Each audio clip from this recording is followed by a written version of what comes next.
Hi there, this is Ranjit, and in this video we'll be doing the unboxing and have a first look at the Samsung Galaxy K Zoom. And this is the box for the Galaxy K Zoom, and it's a very interesting product. I would say first of all, it's a digital point and shoot camera, then a smartphone. It combines this. Actually, we saw something like this with the Galaxy S4 Zoom, but now Samsung has further refined it, and now we have this new branding called Galaxy K.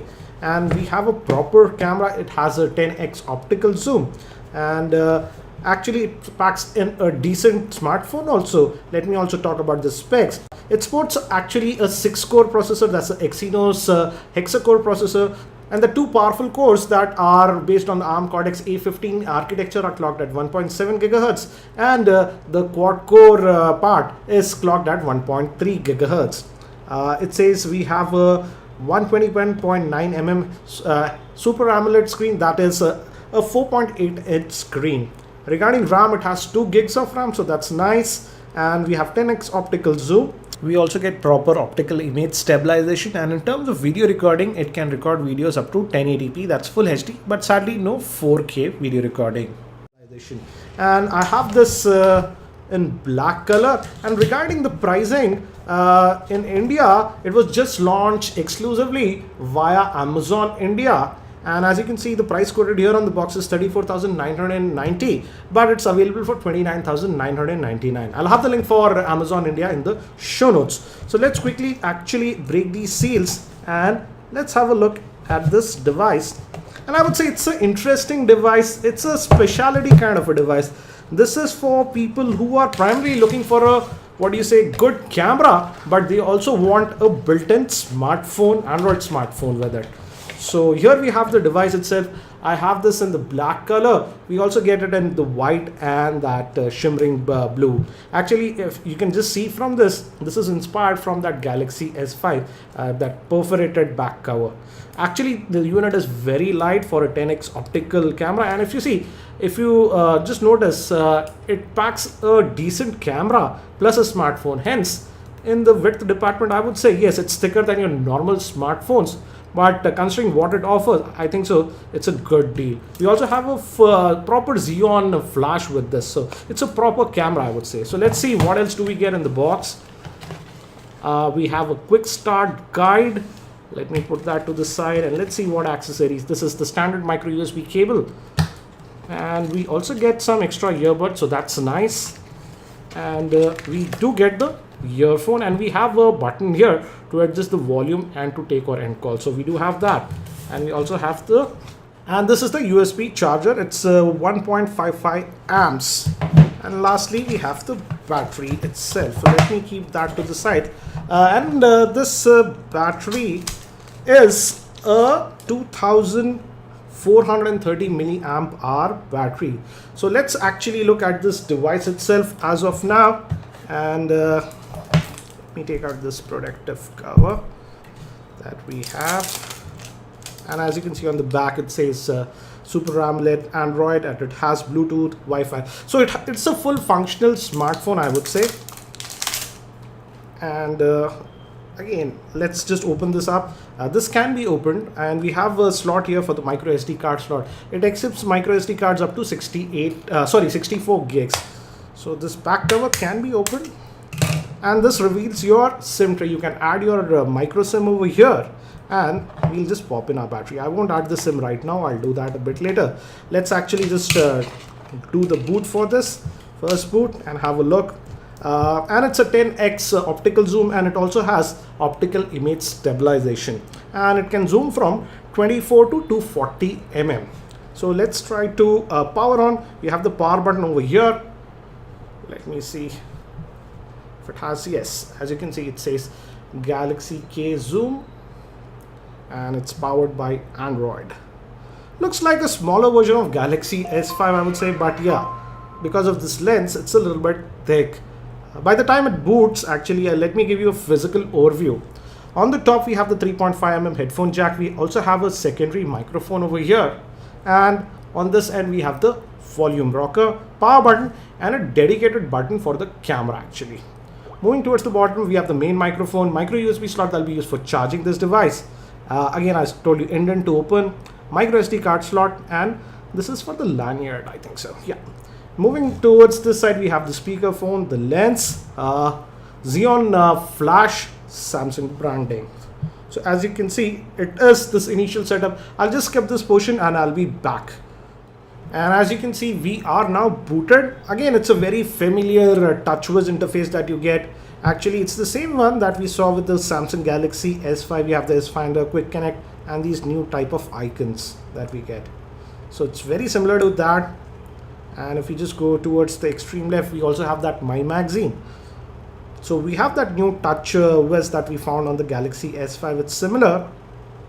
Again, it's too early to say right now, but I don't see any hint of lagginess or anything. It has 2 gigs of RAM and looks like that Exynos processor is doing a decent job. Let's actually look at the Android version. I'm not a big fan of these icons. It's a little bit difficult. Let me actually view by grid type. Let me go to the tab view. I just find this one easier. Let's go to general and about the device, and as you can see, it is running on the Android version 4.4.2. that is KitKat. So we are getting KitKat out of the box. And again, from the front, this part I would say it looks like a traditional Samsung phone. We have the front facing camera, which is a 2 megapixel shooter, earpiece, Samsung branding. Again, the familiar home button over here, multitasking, and this is for the back. Let me just get out of this one. Back. And regarding internal storage, it comes with 8 gigs. Let's see how much actually do we get out of that. And out of that 8 gigs, you get 4.79 gigabytes. That's almost 4.8 GB. But you can add a micro SD card up to 64 GB on this device. Let's also look at the display. Let me see if I can find it here. And the quick settings should be there. Yeah, it's over here. And we have the screen rotation, we have auto brightness sensors, as you can see. So we are getting all the features of a high-end Samsung phone. It's actually based on the Galaxy S5, looks like that profile. But again, the highlighting factor of this device is the camera. So let's actually look at that, and I believe you can just hit this button. No, yeah, and it should switch on to the camera. Regarding optical zoom, and right now it's just updating the camera firmware, so it might take a minute or so. So let it do that and I'll be back.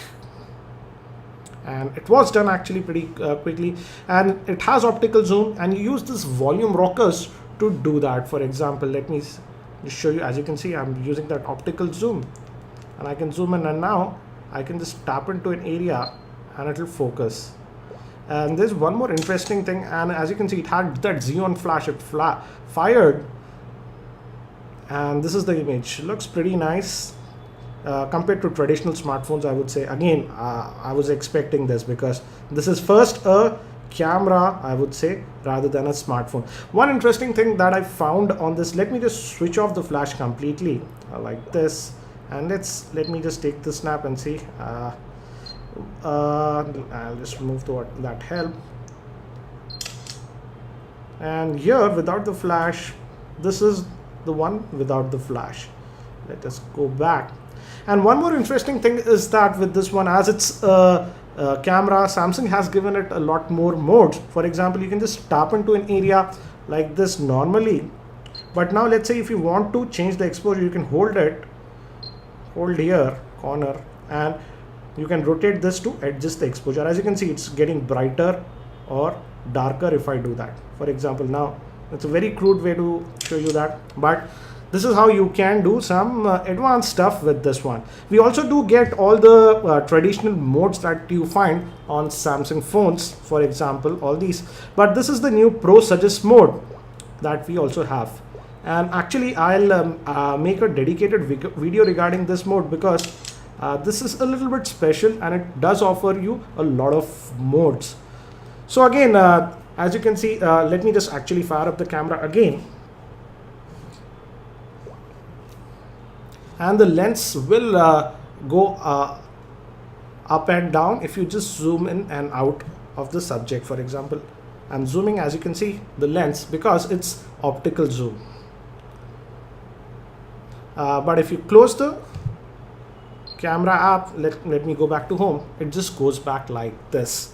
So that's it for now for this first look at the Samsung Galaxy K Zoom. A very interesting product, I would say. It's not for everybody. I can appreciate this product, and I think so this will be a product for people who primarily are first looking for a good camera, but they want smartphone functionality also. And I would say I also see market for such a kind of product, and personally I would use such a product when I go on vacations or stuff like that. I don't have to carry two devices.